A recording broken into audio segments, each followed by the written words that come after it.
This is my wife's 2012 Chevrolet Captiva. And you might be asking yourself, what in the world is a Chevy Captiva? I've never heard of that. It was a weird SUV that was created in around 2008. They did the Saturn View rebadge, but they knew that the Saturn nameplate was going away, so they put it on a couple other GM vehicles like this one here. It's actually, and I'm probably going to butcher this name, so I apologize if you know how it's pronounced.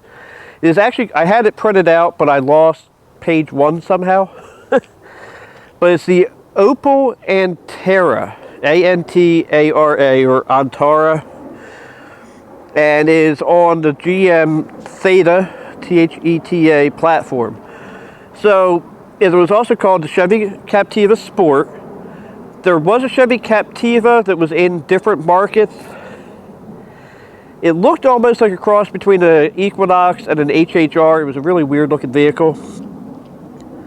The Daewoo Windstorm Max, M-A-X-X, in South Korea.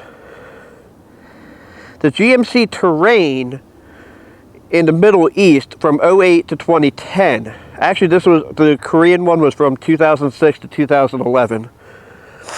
And then it was called the Holden Captiva Max in Australia and New Zealand. I know I have some Australian and New Zealand fans. That was from 2009 to 2015. And then the Saturn View in the United States from 2008 to 2010. And in Great Britain, which I know I have some people there, that went from the Vauxhall Antara. And it was in production from 2015 to 2006 to 2015. So basically, it's a little tiny SUV, and I'll get you some closer views of this. And the reason I have it today is because it needed a repair. The alternator went on it, and when the alternator went, it did further damage. And Alright, so I'm shooting this the day before the rest of the video. This is the actual problem that occurred with her car. This is the battery cable harness. This is where the positive hooks to the battery. This is where the negative hooks to the battery. This is the ground that goes to the starter, or somewhere. And then this is the positive where it goes to the starter, and this is the positive where it goes to the alternator. So what happened was a diode shorted inside the alternator, which sent 12 volts to the case, or whatever voltage it ended up being. This is a fusible link. So what was occurring, because this goes back up to this goes from the alternator down to the starter, to the positive side, and then back up to the battery. So there was no connection between here and here. This is where it goes into the alternator, and that's what happened. So when the fusible link went, or when the alternator sent positive to ground, it ended up burning the fusible link, and you can't replace that. You have to replace this whole cable. So the cable, which this is the part number, was $193 from the dealer. I ended up getting it for $120. So that helps. But yeah, so that's what happened here. And sorry about the noise, but there's an air conditioner there, and you know. But I wanted to actually be able to show what. Oh no, this is where. Oh yeah, this is a positive where it goes to This goes somewhere else. This is the positive that goes to the or this is the negative that goes to the battery, and then that goes to this goes to the body, and then this goes down to the engine block somewhere, whether it's on the starter or a cylinder head, I don't know. But yeah, this actually goes to the fuse block somewhere. I had that wrong. I apologize. I know some of you probably already typed that in the comments, but sorry to disappoint you there. But man, it is 98 degrees out here. I'm gonna go in. So I'll figure out where I want to put this piece of video in tomorrow's video. Insert a clip now. So to do that repair that I just told you about, you have to, the book says that you have to pull the headlights, pull the bumper cover, pull the crash bar, and then pull out the AC condenser and the radiator. Luckily, and they say that's a 3.5 hour job. So at $100 an hour, that's a $350 job. I wasn't able to do it in the driveway, so I paid somebody else to do it. But what they did instead, and they saved me a lot of money, they took all the engine mounts out, they dropped the engine, and they dropped it about a couple inches and then turned it backwards, and then they were able to pull the alternator out. And then after the new alternator was put in, that's when they discovered the other damage.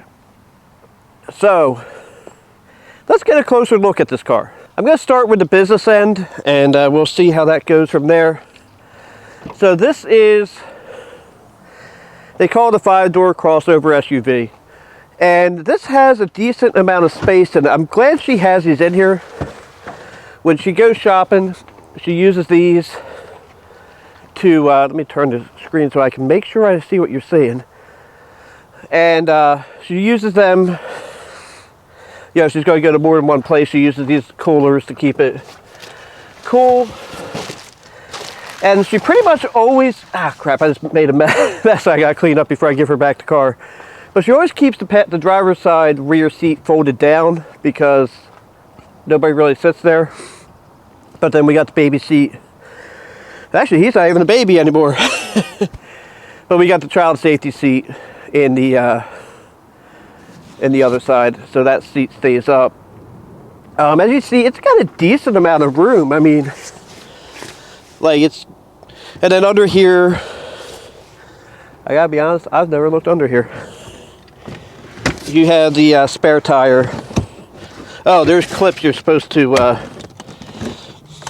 maybe I will take a picture and we will put that. So there's, hopefully I will have remembered to put that picture on there. But you're supposed to push these clips and then lift that up. And it's hinged up there. You got some tie down points back here. It actually has a nice rail system. Let me move the camera and show you the rail system. So we don't have anything for these rails that I know of. But then there's this hook. Oh, okay, so you can move that down here. Okay. So it has this nice little hook that you can move either to the top or the bottom. You can put it wherever you need it to be, and it's not going to be a heavy duty anchor, but it helps. You got the metal clasp down here, which I hope, yeah, you can see. And then you have metal clasps up front. So yeah, you can tie stuff down to keep it from moving. But like I said, it's a small SUV. And let me show you the big reason that we are thinking of getting rid of this. So let's come over to this side. So both my wife and I are kind of tall, but like average height. I'm about 5'10", 5'10 and a half. She's about 5'9", 9 and a half. So we're literally the same height. And if you have the passenger seat set so that you can, like her or I could sit there, our 4-year-old has no leg room. His knees are pressed into that seat. So this is not a practical vehicle for our family to take road trips. I have no idea what happened here. That's probably from where I cut the grass. But it is an incredibly tight vehicle, to say the least. But interior-wise, it's really not a really badly laid out vehicle. I'm going to try to get you a better shot of the interior. I will move you. So this time we're not going that far. So the seats aren't too bad. It took me a while to get them kind of how I would be comfortable. Are you able to see?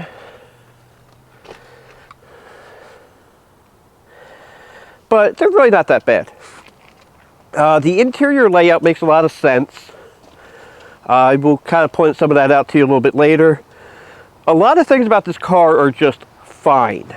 You know, it doesn't do anything spectacularly well or bad. It just works, you know.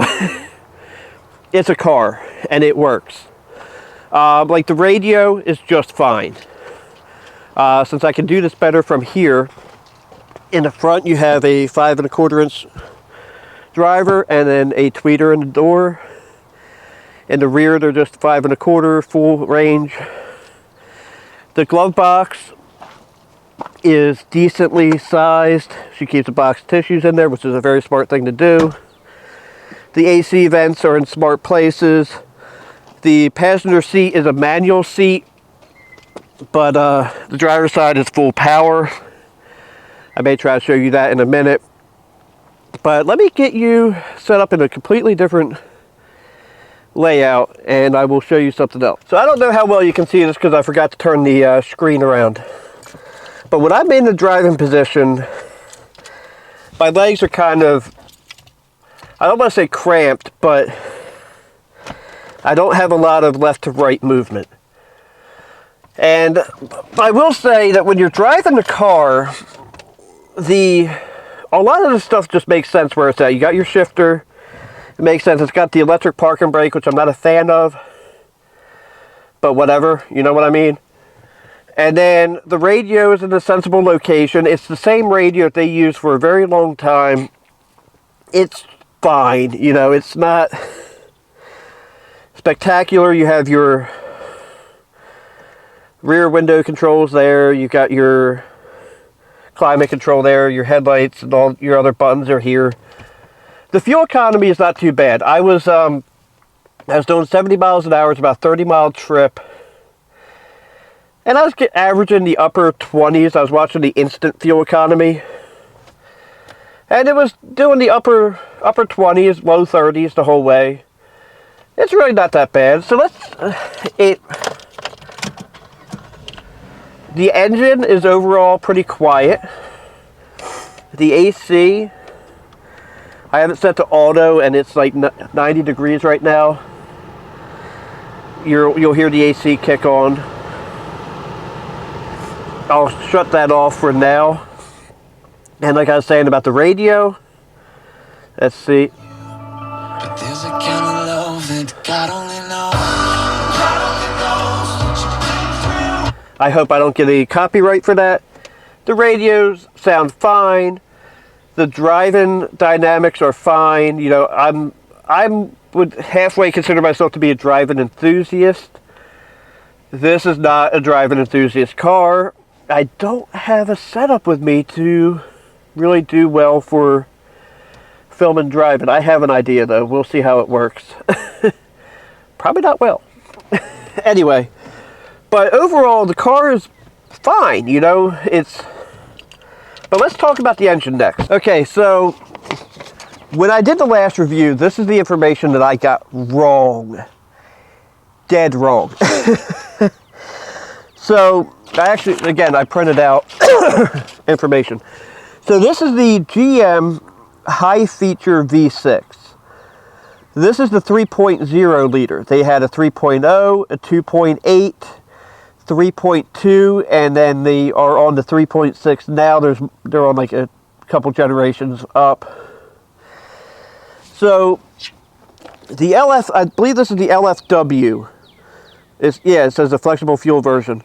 It is for the 2012 to 2013 Chevrolet Captiva Sport. Made 264 horsepower and 200 at 6,950 RPM. Holy cow. That's a high RPM for that. And 222 foot-pound of torque at 5,100 RPM. So,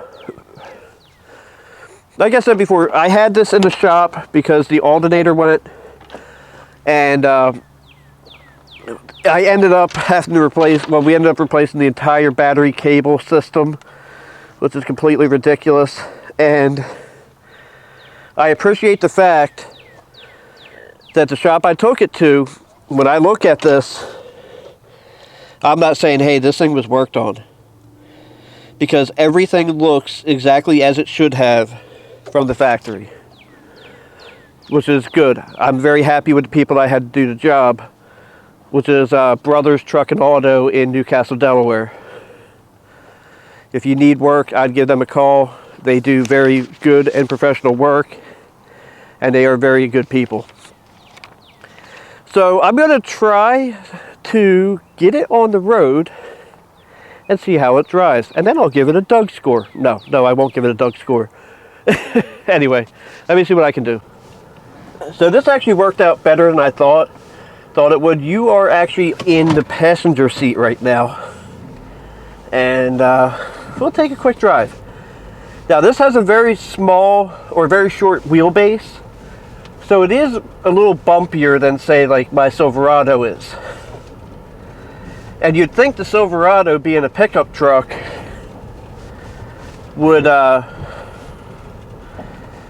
be a rougher ride, but it's actually not. So we'll just take a quick tour around this storage unit here. Now I'm going to do I'm going to do an acceleration test with you.